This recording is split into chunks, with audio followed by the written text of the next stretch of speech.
حبايب قلبي عاملين ايه؟ يا رب تكونوا بخير. لو اول مره تشوفوا قناتي ما تنسوش الاشتراك في القناه وتفعلوا زرار الجرس علشان يوصلكم كل فيديوهاتي الجديده. وكمان يا ريت لو الفيديو عجبكم تعملوا لايك للفيديو. وحبايبي اللي على الفيسبوك ما تنسوش تعملوا لايك للفيديو ومتابعه للصفحه وكمان شير للفيديو. النهارده هنعمل مع بعض، نسيت اقول لكم عنوان القراءه. النهارده هنعمل مع بعض قراءه، هنشوف حبيبك ناوي لك ومخطط لك ومجهز لك ومرتب لك ايه. هنشوف مع بعض نفسه يعمل ايه معاك، هنكشف عميق لعقل حبيبك وايه اللي جواه، عقله الباطن والواعي، وايه اللي ناويه معاك وايه اللي عايز يعمله وناوي لك على ايه والدنيا فيها ايه.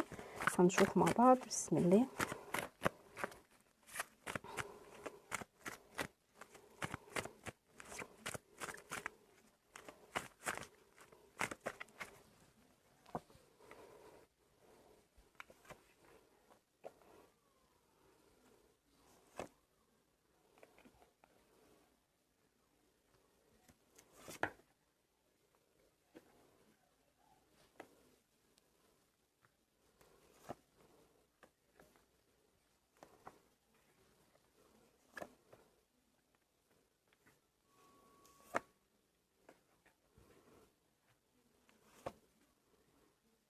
مش هنبتدي مع بعض القراءة حبايبي.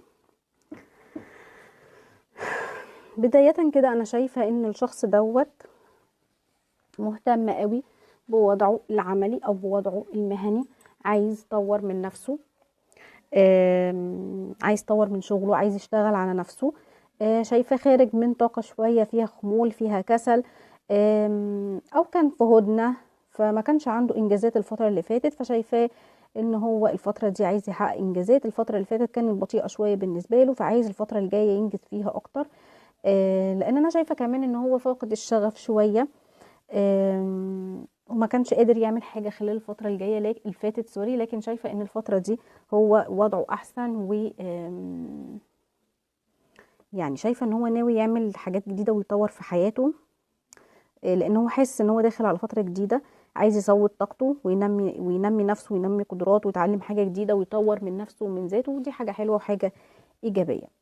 او كمان شايفة ان هو ممكن يكون منتظر ترقية او وضع احسن او شراكة جديدة. يعني شايفة ان كل تفكيره يخص العمل.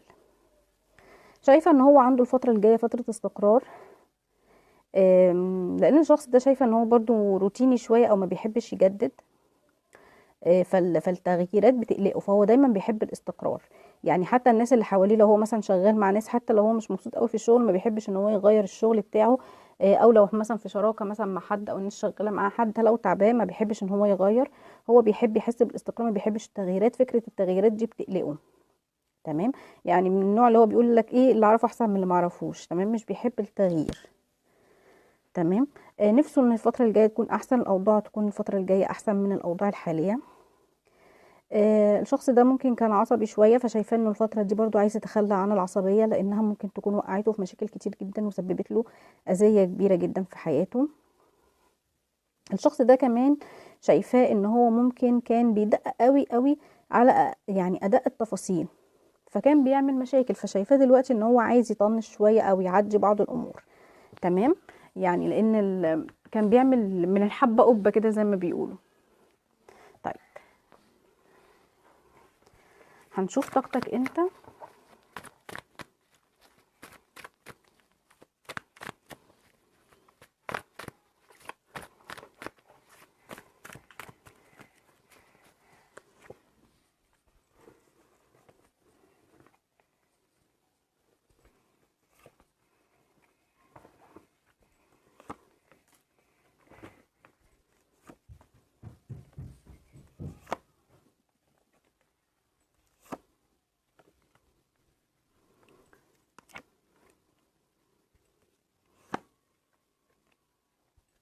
طيب، طاقتك انت.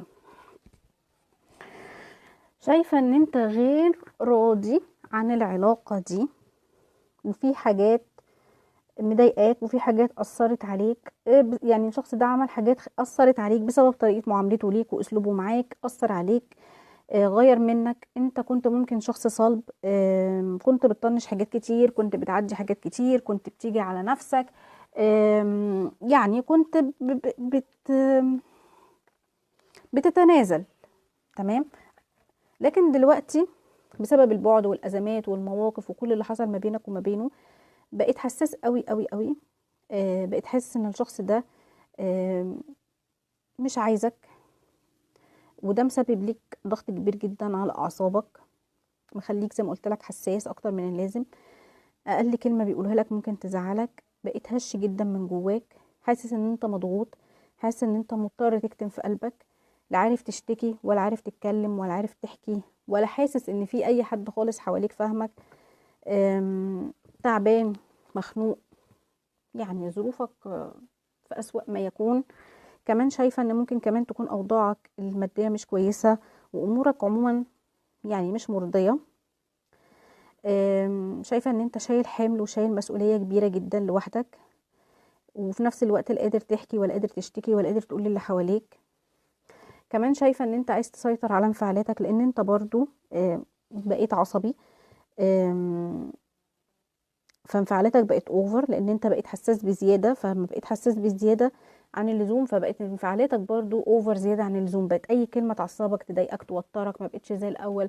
عندك طولة بال، بتاخد وتدي في الكلام، بتبكي، بتعيط لاي سبب. يعني عندك هشاشه كده نفسيه. تمام. وفي نفس الوقت انت برضو لسه بتراقبه وبتتابعه، وعينه عليك وعينك عليه، وبتتجسس عليه. شايفاك مستني منه حاجة، منتظر منه حاجة، منتظر منه ان هو يحسن الوضع، يرجع لك. قاعد منتظر، يعني يوضح لك الامور، يقول لك اللي حصل ده حصل ليه، يدافع عن نفسه، يدافع عن العلاقة. انت منتظر منه ان هو يوضح لك حاجات كتير جدا انت محتاج ان انت تعرفها. اسئلة كتيرة جدا بتدور جواك، انت محتاج ان هو يوضحها لك. يعني نفسك عايز ترسى على بر. انت في حاجات جواك كتيرة جدا، وعندك حيرة، وعايز ترسى على بر. عايز تعرف الشخص ده بيحبك وعايزك ولا لا، عايز تعرف في حد جديد في حياته ولا لا. بالك اسئله كتير قوي قوي. طيب الابراج اللي ظاهره قدامي قبل ما انسى: القوس، الحمل، العذراء، الجوزاء. اوكي. طيب هنشوف بقى ازاي بيفكر فيك بعقله الباطن.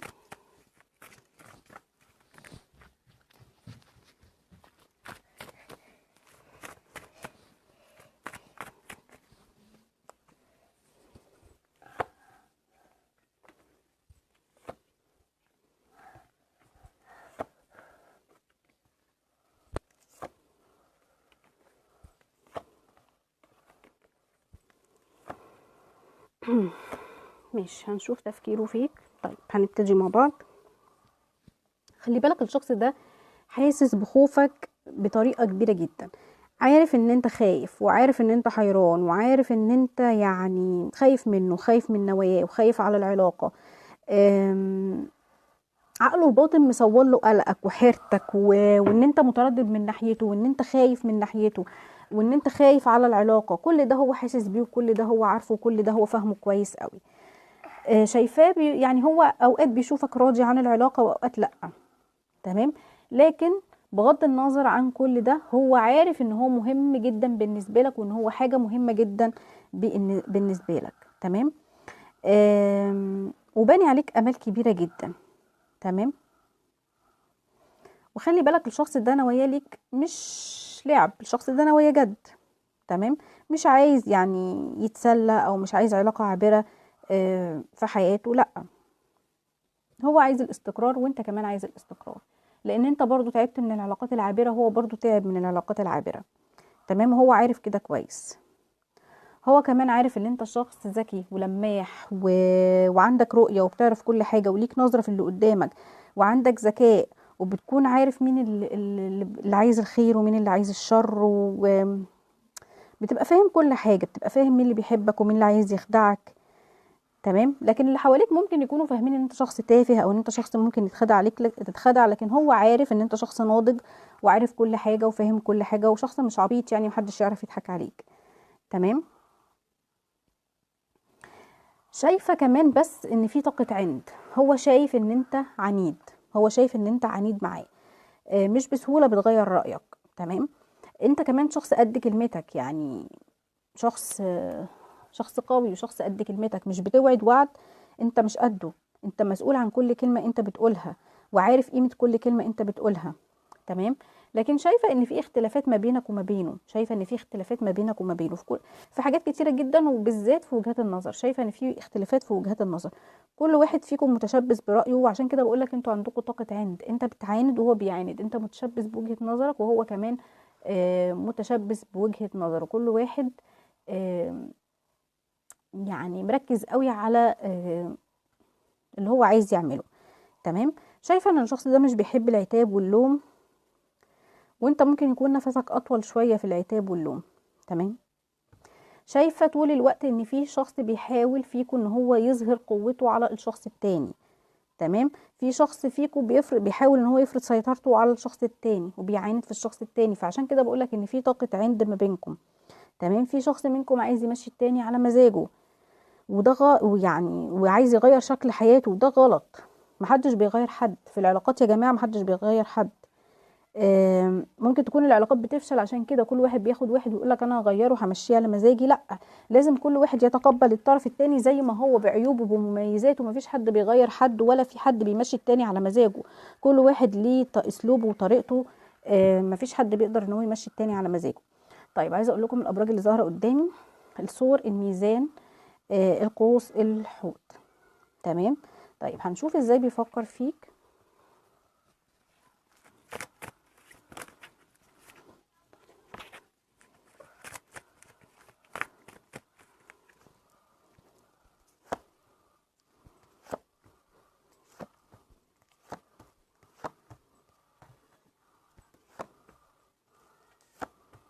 طيب شايفه ان الشخص ده يعني عنده شكوك شويه ان انت بتخفي عنه حاجه، او ان انت دخلت في علاقه تانية، او ان في حد في حياتك، او في حد حواليك، او في علاقه حواليك، وبيحاول ان هو يسيطر على نفسه، وبيحاول ان هو يبعد الشكوك دي عن نفسه. علشان لما الشكوك دي بتجيله بتتعبه وبتخليه يتألم يعني بطريقه كبيره جدا. هو الشخص ده خلي بالك واثق فيك، هو مش معنى كده ان هو مش واثق فيك، لا، الشخص ده واثق فيك وعارف كل حاجه عنك، لكن اول ما بيلاقي يعني حاجة غامضة حواليك تخصك او تخص الاخرين بتبقى عنده مشكلة. تمام. اول ما بيلاقيك كده ايه، اختفيت عنه او بقى فيه غموض، فهو بيبقى فيه عنده مشكلة. وكل ده طبعا بسبب التباعد اللي ما بينكو. شايفاه بيخاف من الاخرين مش منك، هو واثق فيك زي ما قلت لك، لكن بيخاف من الاخرين وتأثير الاخرين عليك، علشان في ممكن تكون اشخاص حواليك هو مش حاببهم او بيكرههم، فخايف من تأثيرهم عليك ان هم يأثروا عليك. تمام. شايفة ان هو يعني مش عارف يعمل معاك ايه، لان هو عارف ان هو اللي بوظ العلاقة وهو اللي خرب العلاقة، فمش عارف ازاي يوصلك تاني. تمام. هو نفسه ان هو يصلح العلاقة، لكن مش عارف يتعامل معاك ازاي. مش عايز يخسرك، لكن طول الوقت ممكن يكون بيتصرف بطريقة غلط، ممكن يجي يعمل حاجة كويسة تقلب معاه عكسية، او يجي يقولك كلام كويس يقلب معاه عكسي. يعني مش عارف ان هو ياخد خطوة، او مش عارف ان هو يعمل حاجة. هو عايزك وعايز يرجع لك وعايز يكون معاك، لكن مش قادر ان هو ياخد الخطوة او مش عارف. طب هنشوف ناوي لك ومخطط لك على ايه. طيب كويس.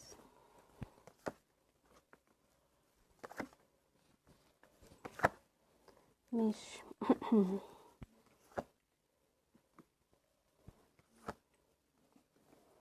ماشي. طيب انا شايفة ان في يعني حاجة حلوة قادمة ليك للعلاقة، في نجاحات قادمة ليك وللعلاقة. انا يعني هو شايف ان العلاقة دي زي المعركة بالنسبة له ولازم ينتصر فيها. شايفاه حاسس طول الوقت بالخطر،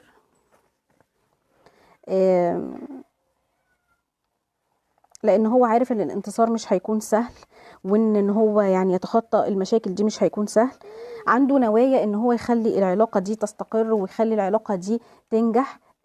وشايفاه كمان ان هو هيهتم بيك عاطفيا، لان هو شايف ان هو لازم ينقذ العلاقة دي من الانهيار، او ينقذ العلاقة دي من الهدم. فشايفه ان هو نواياه ان هو يتواصل معاك ويخرج من القيود، ولازم كمان يتخلص من القيود دي يخرج منها، وهو فعلا اوريدي عنده نوايا ان هو يخلص منها. تمام. طيب دي كانت قراءتنا النهارده، اتمنى انها تكون عجبتكم. يا ريت لو الفيديو عجبكم ما تنسونيش في شير ولايك وكومنت حلو، وباي باي.